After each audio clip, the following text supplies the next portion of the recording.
Hi, I'm Arthur Phillips, and I am here with Professor Alice Kaplan, Professor of French Literature at Yale University, and we're discussing her new book, Dreaming in French, The Paris Years of Jacqueline Bouvier Kennedy, Susan Sontag, and Angela Davis. Professor, greetings. Arthur Phillips, author of The Tragedy of Arthur and many other wonderful books. We may be cousins, but that's neither here nor there. Alice is also the author of The Interpreter, so I know your books as well, and French Lessons. And what struck me, I'm going to get this started, when I was reading Dreaming in French, was that it seemed like an expansion of some of the ideas that you hit upon in your first book, French Lessons. French Lessons is a memoir of what it feels like to grow up, I hope I'm not putting words in your mouth, wanting to be French, and what it takes to make yourself pass amongst those people. And then what it takes to make yourself realize that you don't have to pass, right, and that you are in fact in some way the same person, even in a different language. And so here we have three famous women who spent formative years in their youth in Paris in different eras. They didn't know each other necessarily, and what those years did for them as they became public figures back in the States. That's correct. And I think really the fun thing for me was thinking, well, I had this very intense experience of learning French. It liberated me. It changed my life. It gave me my work. Every year I see young women take off for a junior year abroad. Often it's only a semester now. Mm-hmm. And they come back and there's something really different about them. And it's not just that they have some fancy French frock. There's something different intellectually. And I thought, what if I took the experience of three women, very different women, and explored their junior years? Something specifically, do you think, that happens to American women? I think there's a very specific love affair of American women with France. That crosses the lines, in this case, of the future First Lady, an intellectual and a revolutionary. Something still happens that's unique to each one of them, but could also be... France is so, it's such a rich and varied place. You know, de Gaulle said you couldn't govern it because it had too many cheeses. Well, it seems to be able to offer these very, very different women something unique but important to each of them. Let's start with Jackie Bouvier at that point. Okay. She's a junior at? She's at Vassar. Vassar. Vassar does not have a study abroad program. She applies to the Smith program, which is really still one of the best junior year abroad programs in the country, one of the oldest. Their goal was to train young women to be French professors. They all signed a solemn oath not to speak a word of English during the entire junior year. This is, for some context, this is 1949? We're talking 1949. They still had ration cards. They were really coming into a city that was so close to the war.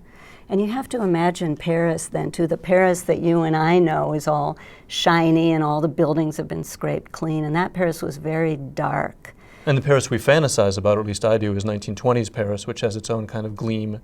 But 1949, it's something else. It's a post-war. It's dark, it's sooty, the Marshall Plan has just kicked in, people are hungry. If you look at those old movies from the late 40s, like Rendez-vous de Juillet by Jacques Becker, people are scrawny. I'm going to nod intelligently as if I know. Yes, that film. Those scrawny people, that film. Right. There was all those people dancing in the cave in Saint-Germain-des-Prés. But Jackie Bouvier was not dancing in the cave at Saint-Germain-des-Prés. She was studying at the Sorbonne. She was taking the big lecture course on international relations by Renouvin, who had lost an arm in World War I and was this great hero of Sciences Po, lecturing with his empty sleeve. She was writing bilingual poetry. They had a very intense experience, those women. And I've talked to them. I've had the pleasure of talking to the women who were with her, and they remember, in fact, how they used to sit on the bus and speak French together, and they spoke so badly that people looked at them in shock. But they stuck to their oath. They stuck to it. They weren't going to say a word in English. You also spoke to her host sister. I did. I spoke to her host sister, who also had a political career in France, a very impressive woman. Her maiden name was Claude Duranty. Her mother was a Ravensbrück survivor. Her father died in another camp. Her parents were in the resistance, in an aristocratic branch of the resistance called alliance. Do we know what Jackie Bouvier was thinking she was going to get when she went to Paris for her year? I think she wanted to get away from those chintz-filled reading rooms at Vassar. She was really, really curious about art, aesthetics. She wanted to be there. Mm-hmm. She wanted to be where the things she was studying were right there, and she could see them. And what do you think she walked away with? I think she walked away with a really vital sense of her own intellectual powers. Although the director of the junior year was very disappointed in her, said her head seemed to be in the clouds, and she could be a brilliant scholar, but she seemed to have her mind on something else. She seemed, what struck me is so very, maybe it was just that's who she happened to live with, but she seemed very drawn to the aristos. She's at the parties, the guys are in their tuxedos, and the guys who talk about her fondly 50 years later are all the Count of this and the Duke of that. Yes and no. She does write to her stepbrother at one point and says she has several lives. She has her studious life in the Duranty household, you know, where the heat is. There was no heat in Paris to speak of. No bathtubs, no. Yeah, the things were uncomfortable. Yeah. You know, now the study abroad, people talk about a comfort zone, creating a comfort zone for American students, and there was not much of a comfort zone for any of these women. Right. Sorry, I've lost track. Was it just? Yeah, we were talking about Jackie and the aristocracy. Yes. Right. I went to see her escort, a guy who squired her around from the great de Ganay family, and he received me in his hôtel particulier off the Invalides. His walls were covered in relics, and he was just the nicest, easiest guy to talk to. Was he surprised at what became of her career? I don't think so. They all saw her as really, she had an extraordinary poise. What they remembered was not so much her beauty, it was the way she had of holding herself, the way she put herself together with the simplest clothes, her charm. Very French compliments. She was starting to pass as a sort of aspirant French person, or good enough for the French. Perhaps, although notice she decided not to marry a Frenchman. Yeah, well, all right. But she married this other guy. She married this preppy from Massachusetts Irish Catholic who could family. barely speak French, although I think that his written and his reading of French is, you know, young men of his class and so on, he read French. I've heard him speak French too on the tapes, and, you know, if you don't say "r," if you say "pas de canne," you have some problems speaking French. She brought to her job as First Lady the French R. Much of what had happened to her in Paris, you think? It was really extraordinary the way French things were woven through the rest of her life.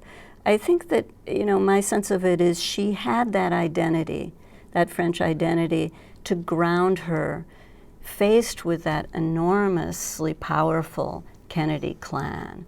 So, for example, she was able to use her French skills. She used her love and knowledge of France to really inform her wardrobe. She had a sense of her wardrobe that she needed to develop a style as First Lady. She was a little bit worried about the garment workers, so she found Oleg Cassini to design her clothes so that they would look French but be American-made. She used that knowledge of French beautifully in renovating the White House. In every room of the White House, there are French things from the early years of the White House. And this was all known in France at the time, that she had this Francophilic impact on the White House? Well, I think the reporters came over to interview her to find out just how good her French was. She did a tour on French TV of the White House in French. Wow. And I was amazed. I mean, she really had a great sense of, you know, all the specialized vocabulary for pieces of furniture. Don't ask me to repeat it. Sconce. Candelabra, all those things. And then again, when she was a book editor, she acquired many books about the 17th and 18th centuries. Those were that was her field. Speaking of books, maybe we should move on to Susan Sontag. Yes. What brings her to Paris? A very different story. A very different story. She's in some sense a runaway. She is a graduate student at Harvard in philosophy. She gets a grant from the American Association of University Women to study The Presupposition of Ethics at Oxford. I had one of those. You had one of those grants. Right, for the same stuff. Yeah. But anyhow, old hat. And it sent you running to Paris, right? Exactly. That's when I saw you Right, in Paris. You were fencing, I was weren't shaking you? off my presupposition of ethics work. Yeah, you were fencing. What year is... Let's go back to... Yes, exactly. we'll Let's go get back. to But I'd Sontag. like to get to you a little later. So Sontag had an old lover, Harriet Summers, a really interesting woman. Harriet was living in Paris. She was in a bohemian crowd. She knew Allen Ginsberg. She knew the Beats. So this is 50... This was 57 when Susan Sontag goes to Oxford. Now, remember, Susan Sontag's 24 years old. She's married. She married very young. She had a young son. But this grant allowed her to leave her family behind and take this parenthesis. A lot of presupposition of ethics there, too. So she, in fact, got very tired of academic life, of Oxford, and she spent Christmas vacation with her old lover, Harriet, and she moved to Paris. 57, now we're... 57, 58, the French Republic is in big trouble. The 8 to Fourth 9 years Republic. after Jackie Bouvier was there. What is the city? Things have changed. There's a war on in Algeria. The city hasn't changed all that much. It's surprising. Susan Sontag's living in a slightly different Paris because she's living with expats. She's not in a study abroad program. She actually couldn't have afforded to go on a study abroad program.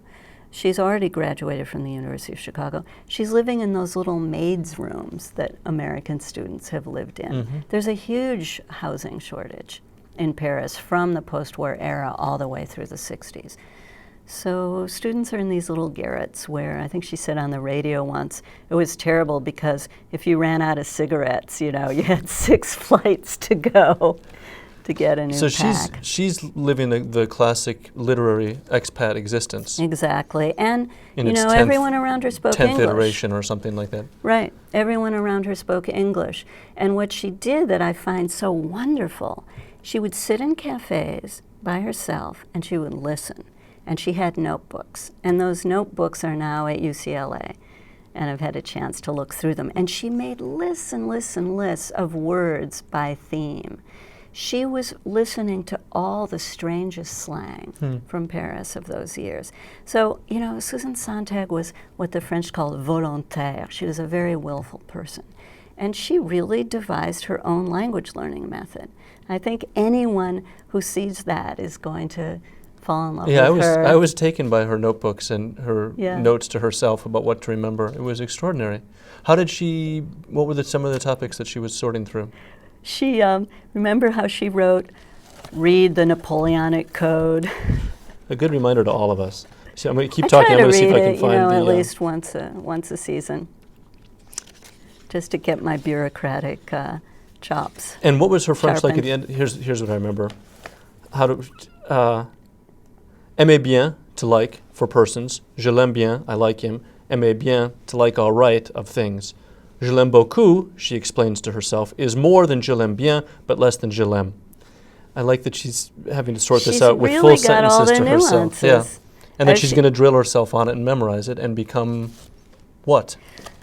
I don't know, because her lover's American. So, you know, they say that pillow talk is a really good way to learn a language, but she doesn't have get the it, right. she doesn't have the pillow talk option yet. Aha. But The plot thickens. the plot thickens. Maybe we want to just leave people in suspense at that point. No, go ahead. Well, maybe I won't say who it was, but she had the wonderful experience of falling in love with a great film star and a woman who was, first of all, a Rothschild, a movie star in 2 great films by Melville, and a former resistance fighter. It's a pretty good story. Stay tuned. I think go ahead. Otherwise, people are just going to Google it. So who is it? Nicole Stéphane was her name, and she was the young girl in the movie version of Silence de la Mer, the great resistance novella, and she also played the sister in Cocteau's Enfant Terrible, and she just gives an amazing performance of this crazed sister in an incestuous relation with her brother. And maybe give us a minute on what that relationship does for Sontag, both as a as a woman in France, as a professional writer? Well, she actually had Nicole Stéphane on one of her lists because after her career as a movie star, Nicole Stéphane became a producer. Just around the time Susan Sontag was starting to make films. And I think that Nicole Stéphane had a really big effect on her sense of the cinema and actually on her filmmaking. Nicole Stéphane produced some of her work. But it was from all I can tell, a really wonderful relationship, and certainly must have been good for Susan Sontag's French. The best way to learn. The organization of the book gives a portrait of the women and what they do in Paris, and then subsequently what their life is like back in the States after Paris. So let's go to Angela Davis. What year are we talking about now? Now we're in 1963, 1964, although she makes an important trip in the summer of 1962, and she's on the Place de la Sorbonne when the Algerians in Paris are celebrating Algerian independence in July '62. She goes back. She is an undergraduate French major at Brandeis, and she goes on the Hamilton College junior year in France, which is another one of the really high-level programs with good for students with very advanced French. And she was tracked in the advanced track. She took a course on modern French literature. She was introduced to the new novel. And when she went back to Brandeis, she wrote her senior essay on the novels of Robbe-Grillet, Alain Robbe-Grillet. Not my favorite, but for that generation, Robbe-Grillet was it. He was the revolutionary novelist. And before she became a political revolutionary, she was, I would say, a philosophical revolutionary through Robbe-Grillet and through phenomenology, through her study of phenomenology. What else did she find that you saw of what she found in Paris that affects what she does when she gets home? She was very interested in revolution already. She saw in France that there was this racism against Algerians. And that was going to make her realize that the racism she had experienced growing up in Birmingham, Alabama, was something worldwide, and it wasn't limited to African Americans. That there were all varieties of racism in the world. And do you see the effect of France subsequently on her career when she's back in the States? I'll tell you something. It's quite different with Angela Davis. It's more that she influenced the French. I mean, she had this odd experience that I think very few students of literature have. She studied these writers, Duras, Robbe-Grillet, and she studied theorists like Foucault, she studied Jean Genet, and when she was in prison, they all came to her defense. Writers, I suppose she never imagined she would ever meet. And Suddenly, she hadn't met them before. She did meet Jean Genet. Jean Genet came to UCLA when she was a professor of philosophy there, and she acted as his translator. He was on a tour of the United States in favor of the Panthers, in support of the Panthers. He was wildly supportive of the Panthers. They corresponded to his imagination of himself as a black man. He was a black man, his inner black man. Trapped in a Parisian. Trapped in a Parisian, that's right. Trapped in a Parisian ex-convict. Right. So it's a fascinating story, really, of her influence on the French. You know there's a school named after her? I did not. There's no school named after Susan Sontag or Jackie Kennedy. No, and a more general question. You mentioned, but not in great detail, that our images of Americans in France and Americans in Paris and of expatriate life of various sorts is very much a masculine idea. Did you set out to write something particularly about, I mean, it's not a coincidence that you have choose three women. Is there something missing in American studies of these topics, American literature about these topics? I think there is. And, you know, when you read James Baldwin on expatriates, he talks about the GI, the guy on the GI Bill who's war-weary. He's the sort of default American in Paris. And I wanted to shift that a little by looking at these young women. In fact, so many American women go to Paris not as veterans, although that could change, obviously, but as women who are just in school, who haven't become writers yet. So it's a really formative influence on them. you know, they're 20, they're 21 years old, and I wanted to see what that was like. Of course, they have no corpus yet. Right. So it's all in the becoming, you know, it's that existential moment where you see what you're going to do with what you've been given. I find it a really exciting time of life. And you see it refreshed every year as a teacher, as your kids are heading off for their big adventure and their big development. Exactly. And so I have a very strong connection to women, young women and young men that age. That's one of the things that made this book really joyous to write. The book in question is Dreaming in French, The Paris Years of Jacqueline Bouvier Kennedy, Susan Sontag, and Angela Davis by Professor Alice Kaplan. I would like to switch the conversation. I was just about to wrap things up. Oh, let me ask you something. All right, I'm one very question, curious then about we'll this. wrap it up. My writer cousin. Yes. What is it about Paris and writing? What is it that enables writers in Paris? And for you, what was that about? I did live in Paris for 2 years. I was already a published writer when I did it, and I wrote a book there. Which book? I wrote The Egyptologist, living in Paris. I mean, for me, it was very self-consciously a fantasy life.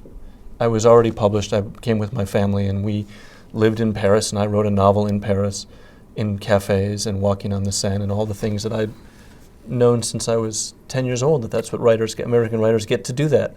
So it was almost a vacation for me.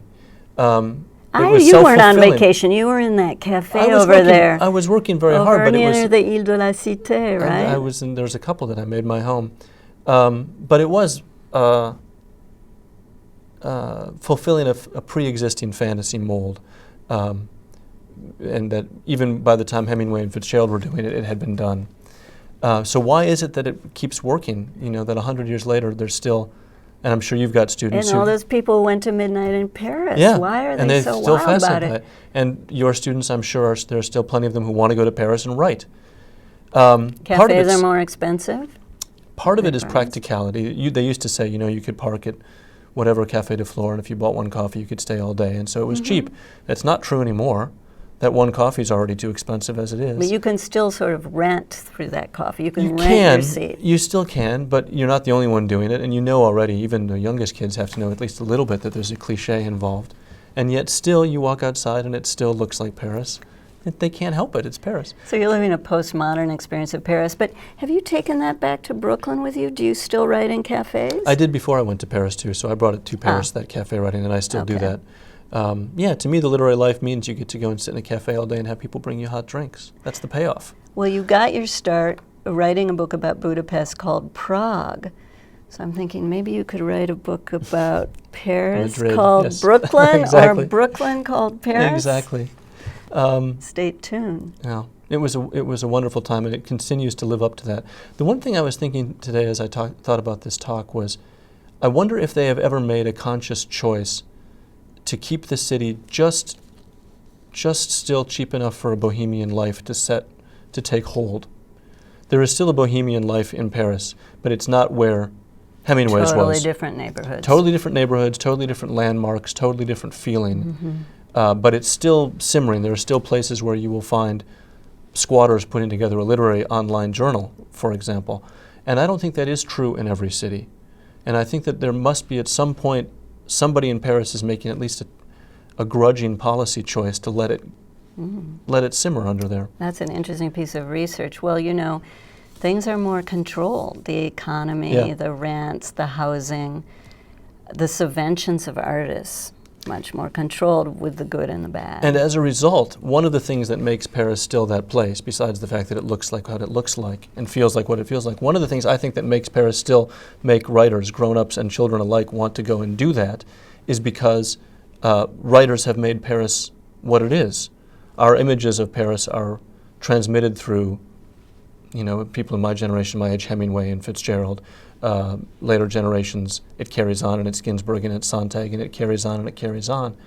I think somebody smart enough is realizing the artists make people want to come to Paris just as much as Paris makes people want to make art, I think. Very nice. On that note. Let's end on that note. Thank you, Dreaming Arthur. in French. Thank you, Alice. Bye.